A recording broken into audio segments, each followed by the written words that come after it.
Hu, founder and president of CenterVision Leadership Foundation. This is a series of best practices for nonprofit leaders. And my guest today is my friend Aaron Young. We're attending a business development conference in Las Vegas, and we've been working together all week. And I really respect Aaron for his specialized knowledge with corporations. Now, we all have a nonprofit corporation, and there's some benefits to that, and there's some liabilities with that, and there's some things that maybe we don't know that we don't know.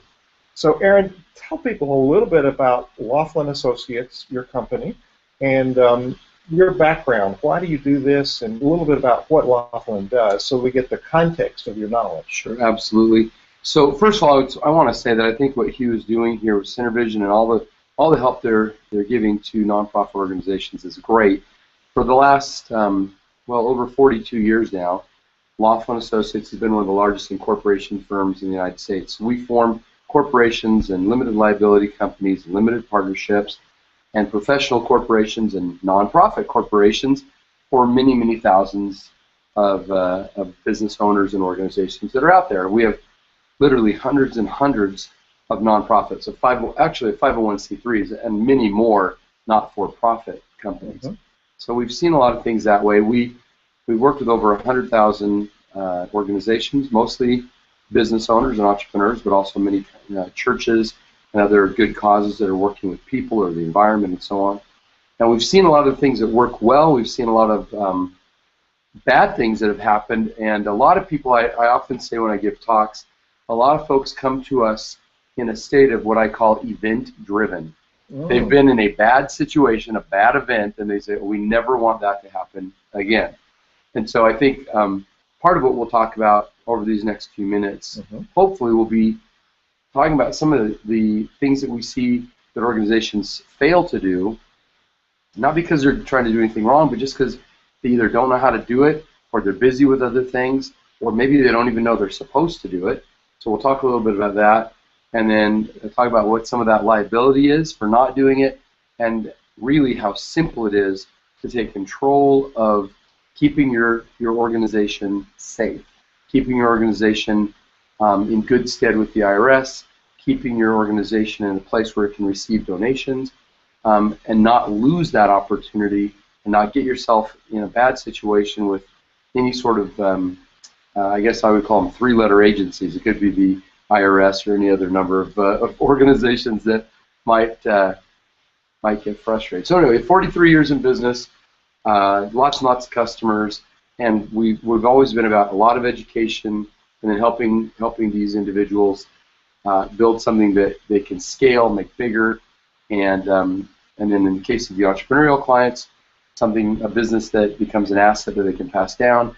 In the case of our nonprofit customers, something that can stand the test of time and work over the long haul to help whatever it is that it's organized to help. So that's what we do. Great. I believe you do work with you help companies form their corporation to get started, both the entrepreneurs and the nonprofit sector. Sure, yeah. So we form business entities, so it doesn't really matter if it's for a business enterprise, for a church, for any number of medical kind of causes, any number of human trafficking and children and disadvantaged people and homeless. We do all of that sort of thing. Lots and lots of foundations. For some of our wealthier clients, they form foundations, and they're trying to aim some of their wealth at noble causes. And so we do all of those sorts of things. So we kind of start at the beginning with people, help them grow, and then help them figure out what to do with their whatever the success is. And I'm noticing, and maybe I'm wrong, but I'm thinking that there's a similarity between the entrepreneurs who have a great idea, haven't done business, and they form a company, and they go for it. Yeah. And some nonprofits that have a great philanthropic vision, and they just want to do it, and they go for it. And I don't guess either side, and I'm one of both sides. Yeah. I'm on both sides of that fence. We don't even know what questions to ask. Yeah, we don't know what we don't know. The thing that we see all the time is there are all these wonderful people that I meet as I travel around. Every week I'm speaking somewhere, I'm on the road all the time. I meet great people from all walks of life, and they all are amazing in their imagination. They've come up with great ideas. They've got big hearts. They see a great opportunity to solve a problem, whether it's for-profit or not-for-profit. It doesn't really matter. These are really amazing people. The challenge that we see with most of them, almost all of them, is that they're really great at doing some task. They're really good technically at doing something. And so if it's raising money for cancer, if it's starting a church, whatever, if it's trying to work against, I've got human trafficking on the brain because we've got several new clients that are all involved in eradicating human trafficking. It's a big thing. Good. We've got a lot of clients right now that are really working with youth who've been marginalized and disadvantaged. Mm-hmm. These are not new ideas, but I've just been talking to folks that are in that space right now. Well, so they're really good and they're really passion-driven, and just like business owners, they want to do something and be successful. The challenge is that most people don't have any business skill in running a business. And in a nonprofit, so many people that get involved with nonprofits is really because it's a heart-centered thing, you know. And in the case of a church, somebody's really good at communicating with youth, or really good at teaching a great sermon, or working with literacy, or working with, you know, taking music and bringing positive messages through music. And there's just all this great work that's going on. But folks that are usually focused very heavily in the right side of their brain, they're not thinking a lot about documenting things and keeping copious records and holding on to receipts and holding on to, you know, having regular, they might have board meetings, but they're not treating them like a corporate board meeting might be held. Okay. And so I do see that a lot of organizations get themselves in a position where they can lose their status, nonprofit organizations. Really? It happens all the time. Who can lose their status. They get audited. The IRS is much more likely to audit a nonprofit than a for-profit business. Didn't know that. That's because they don't want people not paying taxes. They want them to pay taxes. So if you're not living up to the charter that they gave you that nonprofit exemption for, they want to rein that back in and start having the revenues come back to the government. Mm-hmm. The government, in its wisdom, has tried to do lots of good social work too, you know, and they may have, we may agree or disagree with how they do it, but the only way they have to fund all the programs of the government is through tax revenue. Mm-hmm. And they will give folks a tax exemption if they're really adding super good value, and so most everybody does that, and if they're following all the rules. And the rules are written by lawyers. See, almost everybody in Congress is a lawyer. Mm-hmm. It's signed into law by someone who's almost certainly been a lawyer. Mm-hmm. How many of our most recent presidents have been lawyers? And the ones that are starting to emerge for the next elections are all lawyers. Mm-hmm. And so, and then if you get into a fight over the law and you have to go to somebody to adjudicate it, that person's a lawyer. Everybody sees the rules written in a very specific way, and with very specific obligations that need to be met if you're going to get the benefit of the law, if you're going to get the benefit of the deduction, the benefit of the Internal Revenue Code. So to be prepared for this situation where you might get audited, you know, what are the reasons that would cause you to lose your exemption, and how do you remedy those? Okay, so first of all, the good news is it's really simple. Really? Yeah. So the thing that we see happen so often as it relates to the board of directors and the tax exemption and so on in nonprofits, the thing we see over and over and over again is the failure to treat the business like a real business. Mm-hmm. Even if it's a not-for-profit business, they still have obligations to hold regular board meetings, not once a year, not once a quarter, but regular board meetings. They need to have minutes of those meetings. They need to pass appropriate resolutions for decisions that are being made. They need to be keeping good corporate formalities. Now, if you're if you're the American Red Cross, you've got a very sophisticated board of directors and a very sophisticated, probably an attorney who's serving as the board secretary, and they know precisely what to do. But there are hundreds of thousands of nonprofit organizations that are pretty small. Somebody's trying to take care of animal cruelty. Somebody's working with youth in their community. Somebody's started a church and they've got, 300 or 500 or 1,000 people coming to the church, and the darn pastor is just working 23 and a half hours a day, right? They're just they're always needing money. They've always got more opportunity than they have funds to service the opportunity, and they're just frankly not thinking about sitting down and having a board of directors meeting and then following all these things. If you don't do it, then you're completely out of sync with the government, and if you're audited, they will open your corporate record book, and if they see that things are done improperly or not at all, they will close it up and say, you're going to be losing your tax exempt status.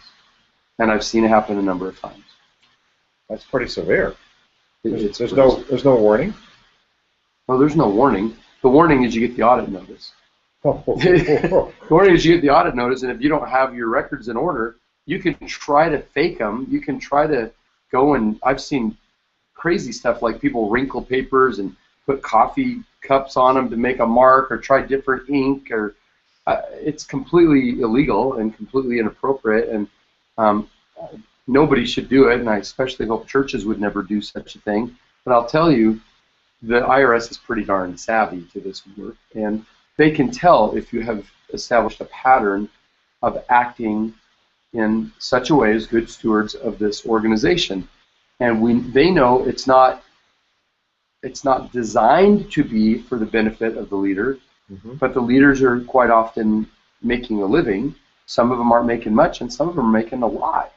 I see some people who have tax exempt status who run enormous organizations and are getting hundreds of thousands of dollars in compensation for being there, and have lots of stuff they're trying to do. I've seen gigantic mega churches just crash and burn and lose everything they've got because they just didn't follow the simple to follow formalities. And I hate to beat this to death, but it's critically important if you're going to be doing your good work to make sure you also are dotting your I's, crossing your T's. And we probably, unless we know somebody, don't hear about that. That doesn't make the front page of the newspaper.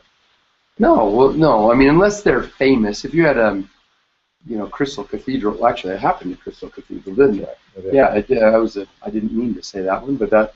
Yeah, it's an example. It's a good example. If you're something that's super famous, maybe it'll make the paper. But the fact is that most of the nonprofits that I've ever run across, even ones that are pretty successful, like I live in a medium-sized city, Portland, Oregon, and I'm not saying these organizations have problems. I'm saying that you've got theaters, you've got the ballet, the symphony, and other nonprofits like that who have really successful people on their boards, but they're not always following really detailed parliamentary procedure. How do we find out? Is there a checklist of what you should do and shouldn't do? There are a number of templates on the internet. You can go, you can read about it, you can hire an attorney, and they can help you. And while this isn't intended to be any sort of a sales promotion for our company, we've been doing this for thousands of companies for. I thought you were going to say thousands of years. Thousands of companies for millions of years.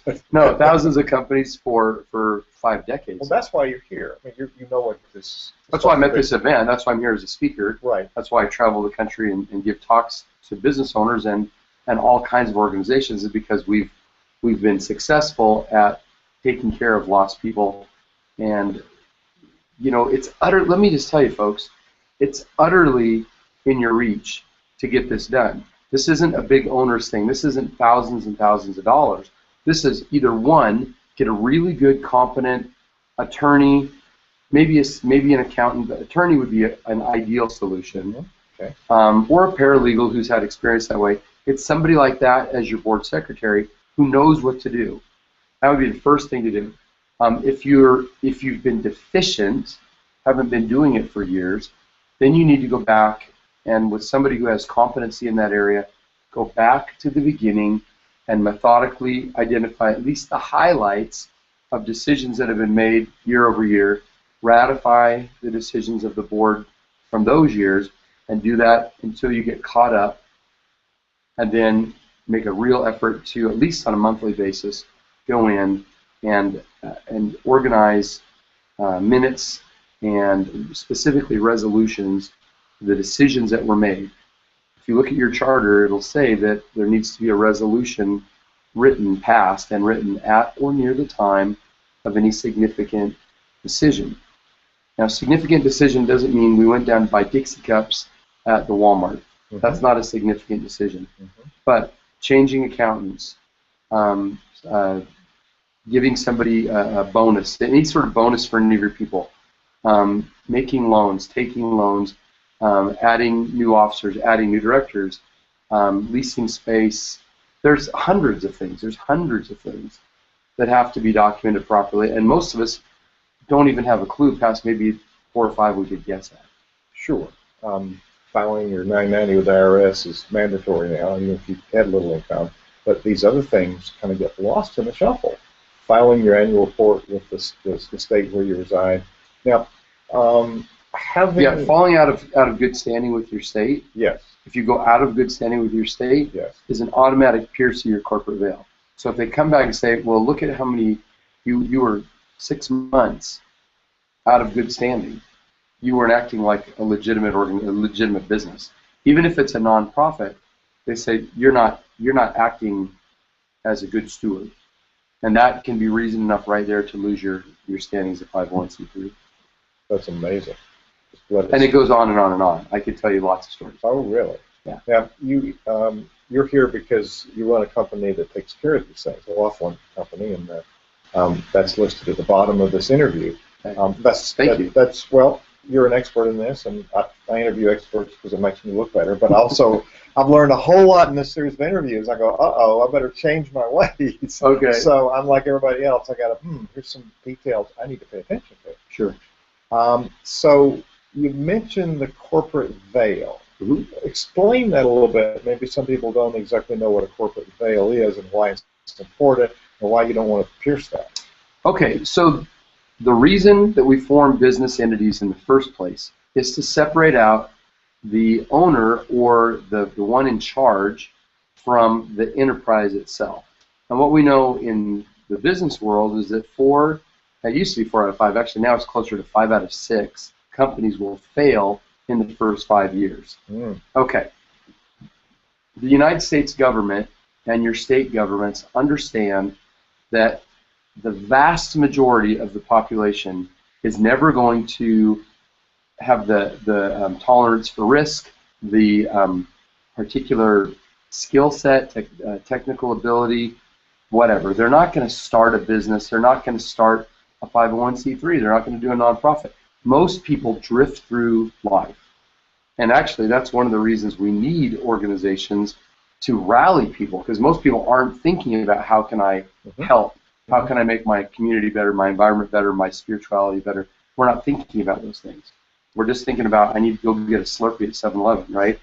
What's on TV tonight, right? Yeah. I can't wait, it's 5 o'clock, I got to get out of here, right, and go hang out. So there's just a little tiny sliver of the population of our 320 million people that are willing to take the risk to start something and then to work their tails off to make it successful.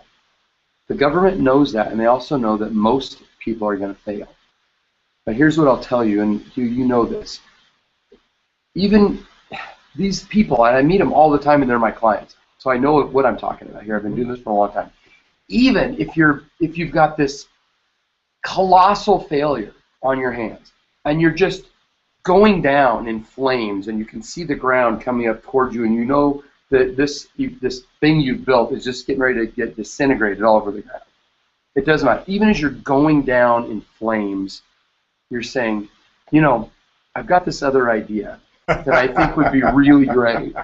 Is this true? It's absolutely true. We're here with hundreds of people that are talking. They're all entrepreneurs, right? Right. It's amazing the creativity and the tolerance for risk and the desire to, even after a failure, to get up and dust themselves off and try again. Mm. So the government protects people like that.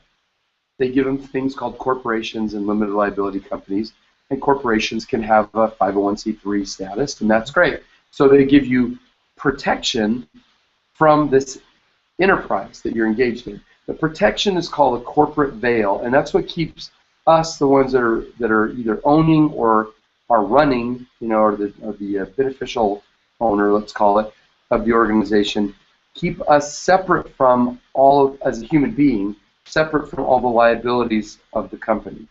And it also keeps the company separate from us. So if we have a problem, if I go out and do something,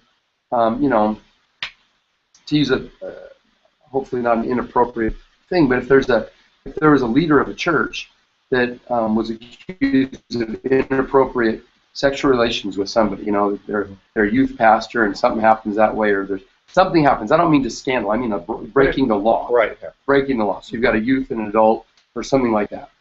Well, if you're organized properly, even if that, let's call it the youth minister just for an example, if that person has a criminal problem, that doesn't mean the entire church has to be taken down by that problem. Okay. Right? We start to separate. Now, the church may have some liability. They may have some insurance problem there, but you don't have to have everything that happens with one individual take the whole organization down. And also, if that person goes out and does something outside of their obligation, say they hit somebody, they get in a car accident, they rear end somebody, and as long as they're not driving the church's vehicle, right? Yeah. That accident and whatever claim that the person that got rear-ended and now their neck is all sore, that doesn't have to come back and bleed into the church. Okay. We see it all the time. We've got to keep this line between the organization and the human being that's in charge of it. And the board. Well, and the board. See, most boards don't understand, especially in nonprofits. So here, I'll look right at you. Especially in nonprofits. In churches, you usually have upstanding members of the congregation who are willing to get in there, roll up their sleeves, and do work that end up on the board. In other organizations, like let's say the symphony, the theater company, the ballet, the medical, let's say like the Red Cross, you have people that are invited onto the board almost exclusively to help raise money for the organization. That's the main job.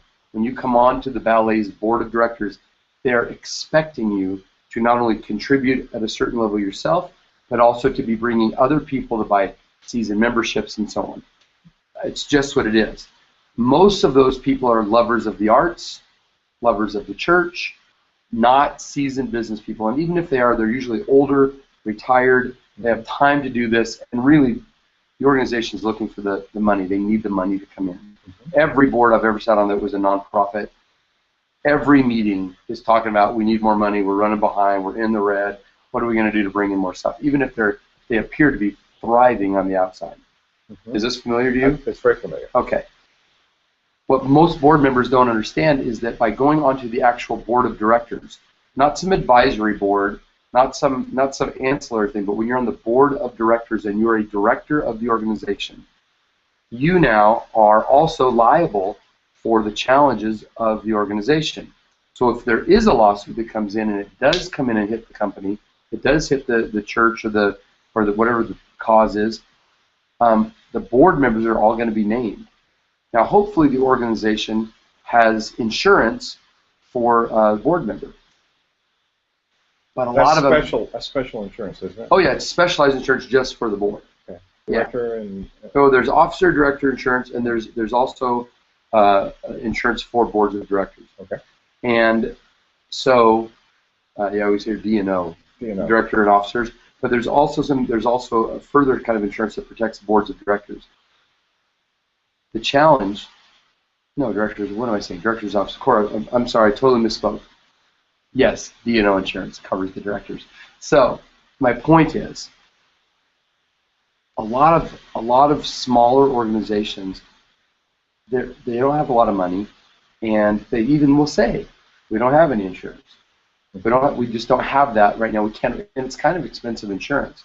Is it? Yes, it is.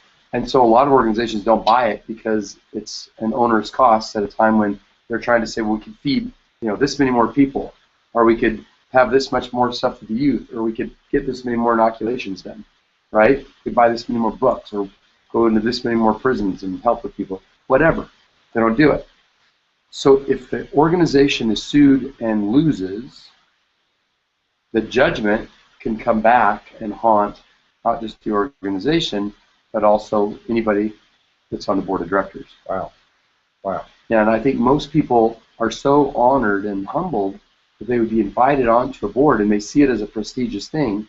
Certainly, we put it on LinkedIn, on Facebook. Mm-hmm. You know, we let people know, hey, I'm on the board of directors of this cool thing. It's part of our resume.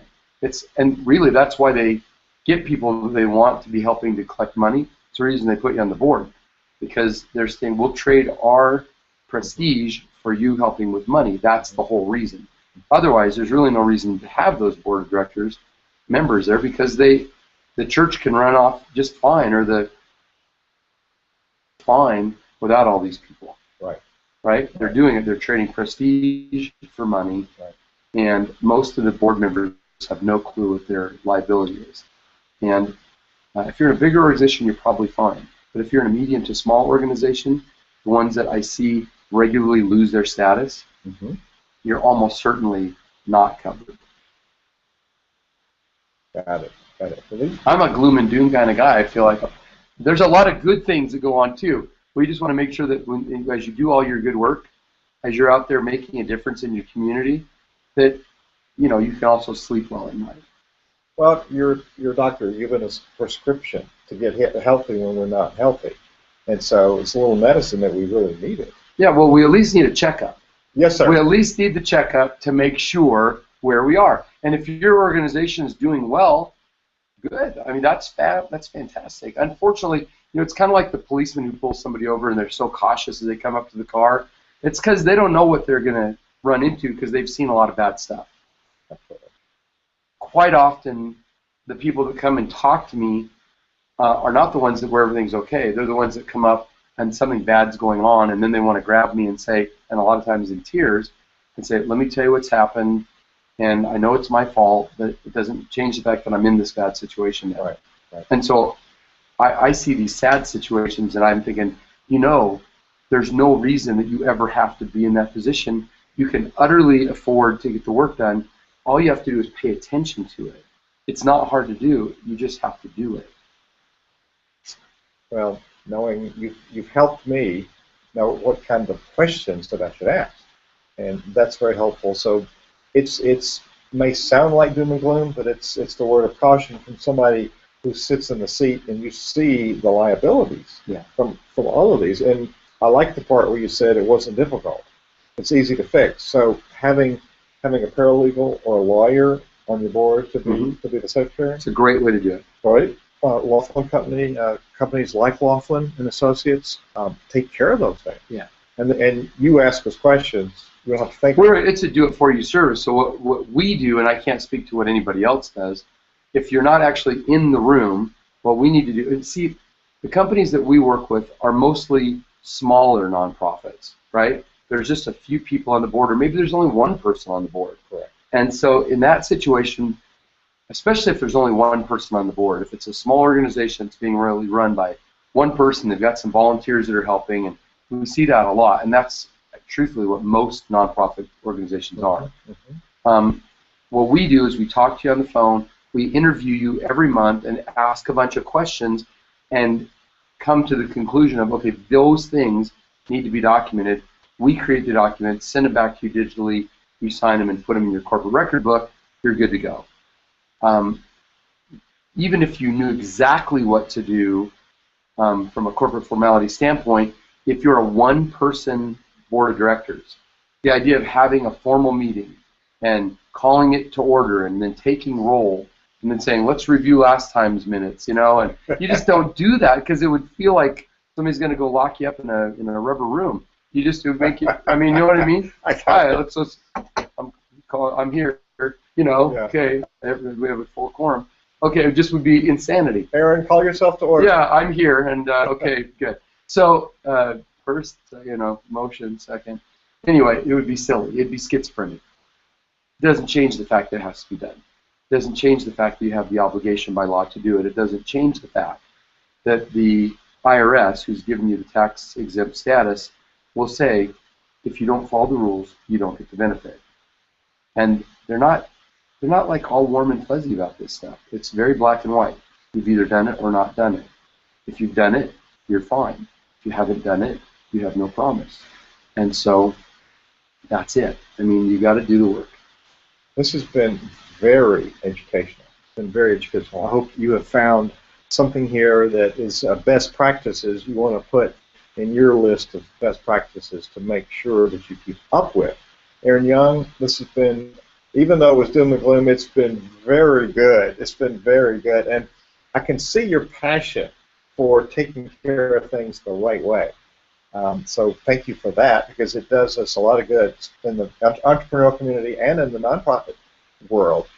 It's so needed. Well, thank you for sharing all your secrets with us, and for sharing with nonprofit leaders all over the globe. This is going public, so your face is everywhere. I want to just tell you folks that are watching this, when you invited me to come do this, I speak mostly to for-profit businesses. Really close to 100,000 people a year in all the speaking I do. And I just want to tell you that the people that I meet that are working on nonprofit programs are some of the finest people that I meet anywhere. And we want, as entrepreneurs, as business owners, as members of the community, we rely on you folks for the work that you do to keep. We can't rely on the government to do all this stuff. We really have to rely on the grassroots members of our community, members of our state, of our region, of our countries, of our world, to do this hard work. And oftentimes it can be gritty. It can be dealing with pretty difficult areas of our society. So we're grateful for you. We want you to be safe. We want your good works to go on. And I just want to say, as somebody who is able to be a beneficiary of the community that is benefited by you, I'm just grateful for your work. And let us help you either through just telling you where to go get resources, or if you wanted us to work with you, that's great too. All I'm saying is good for you for the work you're doing, and we as a nation really do appreciate it. And we appreciate you for being here and sharing this knowledge. Thank you, Aaron Young. Look below this video and you'll see what's coming up next. It's a whole series of people like this who have specialized knowledge in our series of best practices. Thank you for being here, and we'll see you next time.